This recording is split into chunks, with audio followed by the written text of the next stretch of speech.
बिस्मिल्लाहिर्रहमानिर्रहीम, अस्सलाम वालेकुम। पाकिस्तान और दुनिया भर में देखने और सुनने वालों को अब्दुल कादिर का सलाम। पाकिस्तान में 24 जुलाई की रात है। इमरान खान के कुछ अहम और खुफिया पैगामात पार्टी लीडरशिप तक पहुंचा दिए गए हैं। ये दावा किया है इमरान खान की बहन ने और कुछ तफसीलात उन्होंने बताई हैं, जिसके बाद आज सुहेल आफरीदी सामने आए। पीटीआई की पार्लिमानी पार्टी का इजलास बुलाया और काफ़ी अरसे के बाद वो इस तरह सामने आए 5 अगस्त की तैयारियों के हवाले से, और उन्होंने कहा कि 5 अगस्त सेमीफाइनल होगा और फैसले कौम तक पहुंचाए जाएंगे। यानी 5 अगस्त को कुछ अहम ऐलानात मतवक्के हैं, उसके लिए तैयारियां जारी हैं। जलसे का वेन्यू भी तब्दील कर दिया गया है। पहले इमरान खान क्रिकेट स्टेडियम में होना था, अब मोटरवे के करीब कर दिया गया। और भी बहुत सारी चीज़ें इस वक्त पाइपलाइन में हैं। पीटीआई की पार्लिमानी पार्टी के इजलास में कुछ तलख कलामी हुई है, उसकी भी रिपोर्ट्स जो हैं वो मौसूल हो रही हैं। उसके बारे में भी तफसीलात आपके सामने रखते हैं। और साथ ही जैसे ही सुहेल आफरीदी आज सामने आए हैं, उन्होंने कुछ ऐलानात करने शुरू किए। यानी एक्सपेक्टेड है कि अब बहुत जल्द वो कोई तहरीक का ऐलान कर सकते हैं या थोड़ा अग्रेसिव मोड में नज़र आ सकते हैं। बिल्कुल उसी के पैरेलल आज वफाकी आईनी अदालत से कुछ खबरें सामने आई कि उनके खिलाफ, यानी सुहेल आफरीदी के खिलाफ केसेस जो हैं वो समाअत के लिए फ़िक्स कर दिए गए हैं। 2 केसेस हैं। एक तो आपको याद होगा, वो उन्होंने रिहाई फ़ोर्स बनाने का ऐलान किया था, इमरान खान रिहाई फ़ोर्स। उसके ख़िलाफ़ कुछ लोग अदालत चले गए थे, आईनी अदालत में। वो केस भी फ़िक्स हो गया।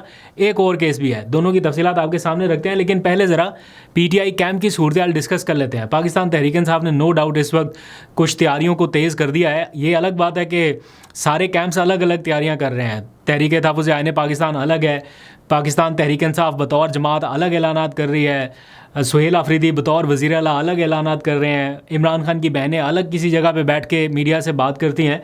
तो लग नहीं रहा कि ये इतनी बड़ी सियासी पार्टी है या इतनी मकबूल सियासी पार्टी है जिसकी लीडरशिप एक पॉइंट के ऊपर, 5 अगस्त के मामले के ऊपर सारी लीडरशिप इकट्ठे होकर कोई अनाउंसमेंट नहीं कर पा रही। ये मेरे लिए हैरानकुन है। मतलब अगर आपने सबको मैसेज देना है, सारे वर्कर्स को कोई मैसेज देना है, तो सारे के सारे एक दिन तो निकाल ही सकते हैं कि इकट्ठे एक जगह पे बैठ के एक मैसेज कन्वे करें। नहीं, ऐसा नहीं हो रहा। सब अलग अलग, कोई इधर प्रेस कॉन्फ्रेंस करता है। फॉर एग्जांपल पीटीआई की एक प्रेस कॉन्फ्रेंस हुई गुज़िश्ता रोज़, जिसमें पीटीआई के चेयरमैन बैरिस्टर गौहर भी थे, खैबर पख्तूनख्वा हुकूमत के तर्जुमान भी थे। ये तस्वीर को अगर आप देखें तो ये किसी भी तरह से नहीं लगती कि कोई बहुत बड़ी तहरीक का कोई आगाज़ होने जा रहा है या पीटीआई इतनी बड़ी सियासी जमात को ये लोग सारे रिप्रेजेंट कर रहे हैं। 3-3, 4-4 लोग आके बैठ के बात करते हैं। तो मतलब ये है कि अगर आपने नैरेटिव बनाना है या आप एक सियासी मूवमेंट शुरू करने का इरादा रखते हैं, तो अलग अलग की बजाय सबको एक साथ मिल के कोई ना कोई बयान देना पड़ेगा। वहीं इमरान खान साहब की बहनें भी हों, वहीं पीटीआई की लीडरशिप हो, वहीं पार्लिमानी पार्टी हो, वहीं सुहेल आफरीदी हो। ये नहीं हो पा रहा। एनीहाउ, मुझे नहीं पता क्यों नहीं है, बट ये सीन इस टाइम ऑब्जर्व किया जा रहा है।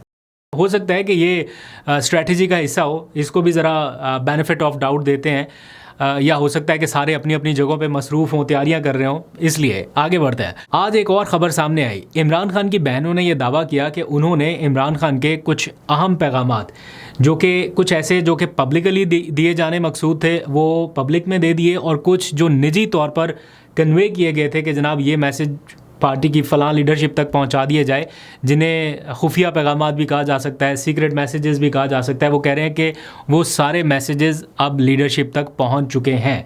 जो जो हमसे बातें हुई, वो कह रहे हैं कि इमरान खान हमें याद कराते थे कि ये वाली बात आप नोट डाउन कर लें या ये बात ज़हन नशीन कर लें, क्योंकि कॉपी पेंसिल तो होता नहीं था, पॉइंटर्स तो नोट नहीं कर सकते। तो उन्होंने बाहर आके कुछ बातें कर दी थी, कुछ नहीं की। आज उन्होंने कहा कि वो सारे पैगामात जो पब्लिक में नहीं देने थे, वो भी पार्टी लीडरशिप तक पहुंचा दिए हैं। इसलिए अगर कोई ये इंतज़ार कर रहा है कि वो जेल के अंदर जाएगा, इमरान खान से मिलेगा, तो कोई हिदायत लेके बाहर आके अमल करेगा, तो वो कह रहे हैं कि ऐसा नहीं है। इमरान खान ने इन सारी सिचुएशंस को भांपते हुए कि ये मुस्तकबिल में उनके साथ हो सकता है, या आइसोलेशन, ये सारी सिचुएशन जो भी इस टाइम वो फेस कर रहे हैं, इसके हवाले से वो पहले ही कुछ मैसेजेस दे चुके थे पार्टी लीडरशिप को। आज उनकी बहन कह रही है कि वो सारे मैसेजेस पहुंच चुके हैं। दूसरी जानिब सुहेल आफरीदी आज सामने आए मंजर आम पे, और उन्होंने पीटीआई की पार्लिमानी पार्टी के लोगों को बुलाया, सामने बिठाया, और उसमें उन्होंने कहा कि हमने हर तरीका आजमा लिया, सारे उन्होंने जजेस के नाम भी गिनवा दिए कि हम हाई कोर्ट के जज के पास गए, हम सुप्रीम कोर्ट के जज के पास गए, हमने कोई आइनी फ़ोरम, अदालती फ़ोरम, कानूनी फ़ोरम नहीं छोड़ा जहाँ पर हमें इंसाफ की तवक्को थी। वो हर फ़ोरम हम यूज़ कर चुके हैं, यानी दरवाज़ा खटखटा चुके हैं, लेकिन उनके इश्यूज़ जो हैं वो रिज़ॉल्व नहीं हो रहे और ना उन्हें कोई उम्मीद है कि इस तरह मज़ीद इंतज़ार करते हुए कोई ये इश्यूज़ रिज़ॉल्व होंगे। इसलिए अब उनका मूड या टेम्परामेंट जो है वो उसका उन्होंने इशारा दिया कि अब हम सेमीफ़ाइनल की तरफ जा रहे हैं। जो जलसा वो कह रहे हैं कि होने जा रहा है 5 अगस्त को, ये सेमीफ़ाइनल होगा और कौम के लिए कुछ मैसेजेस उसमें कन्वे कर दिए जाएंगे। गालबन किसी तहरीक का ऐलान हो सकता है, लेकिन ऐसा नहीं होगा कि ये फ़ौरी तौर पे जनाब मार्च का ऐलान कर दिया जाए। ये मेरा ख़्याल मरहलावार कुछ होगा, कुछ जलसे जुलूस, उसके बाद शायद ये स्टेज आएगी। तो उसके लिए आज उन्होंने पार्लियामानी पार्टी के लोगों को बुलाया। मैंने देखा कुछ MNS भी थे, सूबाई असम्बली के लोग भी थे, तो ये सारे हैं। अच्छा, एक दिलचस्प चीज़ हो रही है, जैसे अलीमा खान अब कल से स्ट्रीट मूवमेंट, कल परसों 2 दिन उनकी स्ट्रीट मूवमेंट रहेगी। गालबन वो एबटाबाद भी जा रही हैं इतवार के रोज़, और जहाँ जहाँ पर उनको मौका मिल रहा है लोगों को मोबिलाइज़ कर रहे हैं। इसी तरह 2 लोग इस टाइम मैं देख रहा हूँ जो स्ट्रीट मूवमेंट करते दिखाई दे रहे हैं, एक अलीमा खान और दूसरे इकबाल आफरीदी। अच्छा, अब इकबाल आफरीदी बड़ा दिलचस्प कैरेक्टर इसलिए बन गए या मौजूए बहस इसलिए बन गए कि उनको पार्टी से एक तरह से निकालने की कोशिश हुई ना हाल ही में, या उनके रवैये की वजह से जो तंग लोग हैं उन्होंने उनको शोकाज नोटिस दे दिया पार्टी चेयरमैन ने। उसमें ऐसा नहीं है कि पार्टी का कसूर है, इकबाल आफरीदी साहब भी खुद जिम्मेदार हैं अपने किसी हद तक कुछ रवैयों के। लेकिन the fact of the matter is this कि इकबाल आफरीदी इस टाइम बजाय इसके कि वो इमरान खान की बहनों को टारगेट करते, पार्टी लीडरशिप को टारगेट करते, या इमरान खान को टारगेट करते, या वो रास्ता अपनाते जो शेर अफजल मरवत ने अपनाया, उन्होंने बिल्कुल डिफरेंट एक तरीका अपना लिया। यानी उन्होंने तनकीद करने की बजाय ख़ुद अमली तौर पे प्रैक्टिकली वो ग्राउंड पे निकल के रोज़ाना की बुनियाद पर ये मुहिम चला रहे हैं, स्ट्रीट मूवमेंट कर रहे हैं। तो इस टाइम PTI की जितनी एक्टिव लीडरशिप है उनसे ज़्यादा वो बंदा मैदान में एक्टिव है जो शोकाज जिसको नोटिस देके मुअत्तल किया गया है।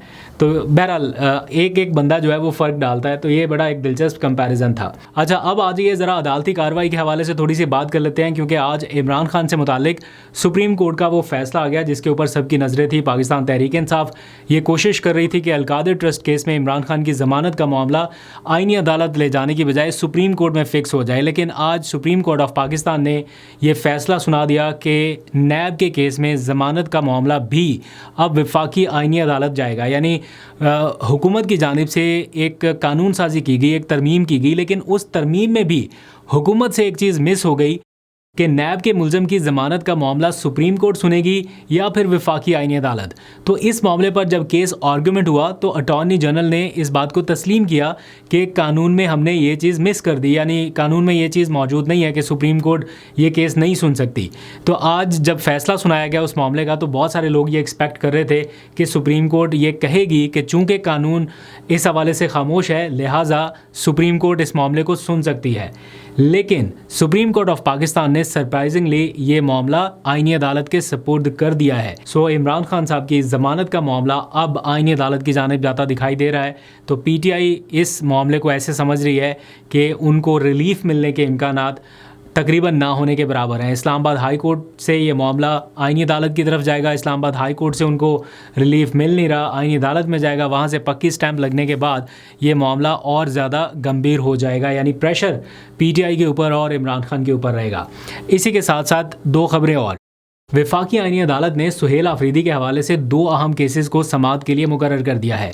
एक केस मैं आगाज़ में आपको बता चुका कि उन्होंने इमरान खान रिहाई फोर्स बनाने का ऐलान किया था, चूँकि वो अमली तौर पे बनी नहीं, प्रैक्टिकल उसके ऊपर हुआ नहीं, या उसका कोई ऐसे अमली तौर पे वजूद है नहीं।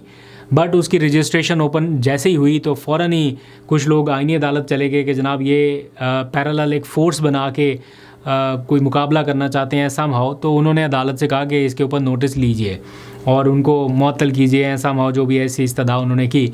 तो वो केस काफ़ी देर से खामोश पड़ा हुआ था, लेकिन अभी वो केस 29 जुलाई के लिए समाअत के लिए फ़िक्स कर दिया गया है। इसके साथ साथ खैबर पख्तूनख्वा हुकूमत ने 9 मई के कुछ केसेस वापस ले लिए थे। उन केसेस को वापस लेने के हवाले से, यानी सूबाई हुकूमत के इस फैसले के ख़िलाफ़ भी एक केस आईनी अदालत गया था। तो आईनी अदालत अब उस मामले को भी टेकअप करने जा रही है। तो ये 2 अहम केसेस 29 जुलाई को समाअत के लिए फ़िक्स कर दिए गए हैं। अच्छा, अब आ जाइए आखिरी 2 खबरों की तरफ। एक तो डीज़ल और पेट्रोल प्राइसेस के हवाले से आज आलमी मार्केट में थोड़ा सा ट्रेंड नीचे की तरफ आता दिखाई दे रहा है। तो सारे लोग ये एक्सपेक्ट कर रहे हैं कि क्या पाकिस्तान में भी कीमतें कम हो जाएंगी। आज के रोज़ 2-3 दिन मुसलसल बढ़ रही हैं, तो शायद आज के दिन थोड़ा सा हमें नज़र आए कि कुछ कमी देखी गई, लेकिन बहरहाल वो तो जब व्लॉग एंड हो जाएगा रात 11-12 बजे के करीब पता चलेगा। मैंने कल एक सेगमेंट रिकॉर्ड किया था, पाकिस्तान और ख़ित्ते के ममालिक के दरमियान जो डीज़ल की कीमतों का तनासुब है वो कितना फ़र्क है, तो बड़ा एक ज़बरदस्त एनालिसिस है, वो मैं अभी आपको दिखाता हूँ। लेकिन उससे पहले खबर शामिल कर रहा हूँ। नवाज शरीफ साहब ने आज बिलावल को मुखातिब करते हुए कहा, देखो भाई बात सुनो, बरखुरदार हो तुम मेरे, पार्टियों के दरमियान जो है वो ये हल्की फुल्की नोक झोंक जो है वो कह रहे हैं ये होनी चाहिए, ये हेल्दी डिबेट है, ये होनी चाहिए, लेकिन तलखियाँ नहीं होनी चाहिए। तो जो एक दोनों जमातों के दरमियान बहुत हीटेड आर्गूमेंट्स शुरू हो गए टीवी के ऊपर, एक दूसरे को करप्शन के इल्ज़ामात। भाई आप इत्तेहादी हैं एक दूसरे के, किसी ने करप्शन की है तो उसकी इंक्वायरी कराएं। आप हुकूमत में बैठे हुए हैं, बस खाली इल्ज़ामात के जनाब इतने अरब की करप्शन हो गई, तो किसने उस करप्शन के ख़िलाफ़ कार्रवाई करनी है? इदारे आपके मातहत हैं, FIA आपके पास है, और भी बहुत सारे इदारे हैं। नैब को रिक्वेस्ट की जा सकती है, दरख्वास्त दी जा सकती है, लेकिन नहीं, बयानात की हद तक ये मामला है कि जनाब उसने करप्शन कर ली, वो कह रहा है इसने कर ली, और दोनों हुकूमत में है। तो आज नवाज शरीफ साहब को आना पड़ा और उन्होंने कहा देखो बरखुरदार, देखो भाई तुम मेरे भाई हो, बरखुरदार हो, और फिर उन्होंने एक तरह से सीज़ फायर का मैसेज दिया। देखते हैं कि ये मामला अब उसी तरह से रुक जाता है जैसे मौलाना फजलुर रहमान के ख़िलाफ़ बयानबाजी का सिलसिला रुका, या आगे चलेगा, आपको अपडेट करेंगे। कल मैंने डीज़ल की कीमतों के हवाले से जो सेगमेंट रिकॉर्ड किया था वो एज़ इट इज़ रख देता हूँ यहाँ पे, आप सुन लीजिए, ज़रा एनालिसिस है, आपको पता चले कि पाकिस्तान वर्सेस बाकी एशियाई ममालिक इंक्लूडिंग इंडिया, बांग्लादेश, अफ़गानिस्तान, नेपाल, श्रीलंका, ये कैसे बिहेव कर रहे हैं डीज़ल की कीमतों के हवाले से। वाज़ेह है कि ये सेगमेंट कल रिकॉर्ड हुआ था, तो कल की कीमतों के हवाले से ये सारा एनालिसिस होगा। वीडियो देखिए, मुझे दीजिए इजाज़त, अपना बहुत सा ख्याल रखिए, अल्लाह हाफ़िज़।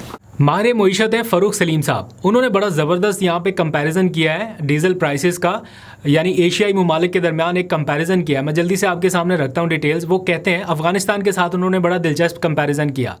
वो कहते हैं कि अफ़गानिस्तान हैज़ नो पोर्ट्स, उनके पास कोई पोर्ट नहीं है, कोई रिफाइनरी नहीं है, और कोई IMF की एक्सेस नहीं है, जबकि पाकिस्तान के पास ये तीनों सहूलतें मौजूद हैं। लेकिन इसके बावजूद पाकिस्तान में डीज़ल महंगा और अफ़गानिस्तान में सस्ता है। कितना सस्ता है, यहाँ पर उन्होंने कंपैरिजन किया है, ना सिर्फ पाकिस्तान बल्कि इंडिया, बांग्लादेश, श्रीलंका, नेपाल और अफ़गानिस्तान।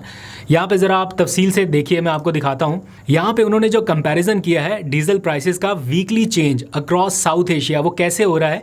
पाकिस्तान में इस वक्त डीज़ल की प्राइस 375 रुपये फ़ी लीटर तक जा चुकी है। इंडिया में यही 95 रुपये के हिसाब से मिल रहा है, और इसमें आप देखिए कि वीकली चेंज कोई भी नहीं है, यानी 0% पे है, कोई वीकली चेंज नहीं है। हाँ, ये ज़रूर हो सकता है कि करेंसी चेंज का थोड़ा बहुत फ़र्क इसके पड़े, इंडिया और पाकिस्तान की करेंसी का भी फ़र्क है, लेकिन यहाँ पर असल चीज़ यहाँ पर है, वीकली चेंज कोई नहीं है। यह 4 सालों के बाद इंडिया में प्राइसेस बढ़ी हैं ऑयल की, 4 सालों के बाद पहली मरतबा, वरना ये प्राइसेस इनकी स्टेबल थी। 1 साल, 2 साल, 3 साल, इतने सालों तक इन्होंने प्राइसेस कैसे स्टेबल रखी। बांग्लादेश में वही डीज़ल जो अभी पाकिस्तान में 375 रुपये का मिल रहा है, वो बांग्लादेशी टका में कितने का मिल रहा है, 115 रुपये फ़ी लीटर, और वीकली चेंज कोई नहीं है। एक हफ़्ता पहले जो प्राइस थी वही प्राइस यहाँ पे है। श्रीलंका में 382 रुपये फ़ी लीटर मिल रहा है। यहाँ पे कंपैरेटिवली प्राइसेस थोड़ी हाई हैं क्योंकि वहाँ की मईशत का भी बुरा ही हाल है, तो वहाँ पर भी वीकली चेंज कोई नहीं है, यानी एक हफ़्ता पहले जो कीमत थी वो अभी भी बरकरार है। नेपाल में 195 रुपये फ़ी लीटर मिल रहा है, कोई वीकली चेंज नहीं है। अफ़गानिस्तान में 74 रुपये फ़ी लीटर मिल रहा है। अब अफ़गानिस्तान का अगर आप ज़मीनी हक़ाइक़ को देखें, ये कितनी जंगें लड़ चुका है, वहाँ पे क्या हालात हैं इकॉनमी के, वहाँ के करेंसी के, हमसे भी बुरे हाल थे, लेकिन अभी वहाँ पे 74 रुपये फ़ी लीटर डीज़ल मिल रहा है, और सिर्फ 1 अफ़गानी रुपया जो है उसका चेंज आया, यानी वीकली चेंज जो है सिर्फ 1 रुपया हुआ। और पाकिस्तान में वीकली चेंज कितना, 51 रुपीज़। सारे एशियाई ममालिक में सबसे ज़्यादा इंक्रीज़ पाकिस्तान के वीकली चेंज में देखने में आ रहा है, यानी प्लस 16% चेंज हो चुका है। और जब मैं बात कर रहा हूँ आपसे तो शायद और भी चेंज हो चुका हो। यहाँ पर देखिए लिखा गया है, Pakistan had the largest weekly diesel increase in the region. ये बार जो है ये पाकिस्तान की सबसे हाई है 16% पे। इंडिया, न्यू दिल्ली कुछ नहीं, बांग्लादेश 0, श्रीलंका 0, नेपाल 0 और अफ़गानिस्तान प्लस 1.4% ओनली। तो मसला कहाँ पर आ रहा है, मसला सिस्टम में आ रहा है, यानी सिस्टम इतना कैपेबल नहीं है कि हम इन चीज़ों को स्ट्रीमलाइन कर सकें, और अभी तक बदकिस्मती से ये सिलसिला जारी है।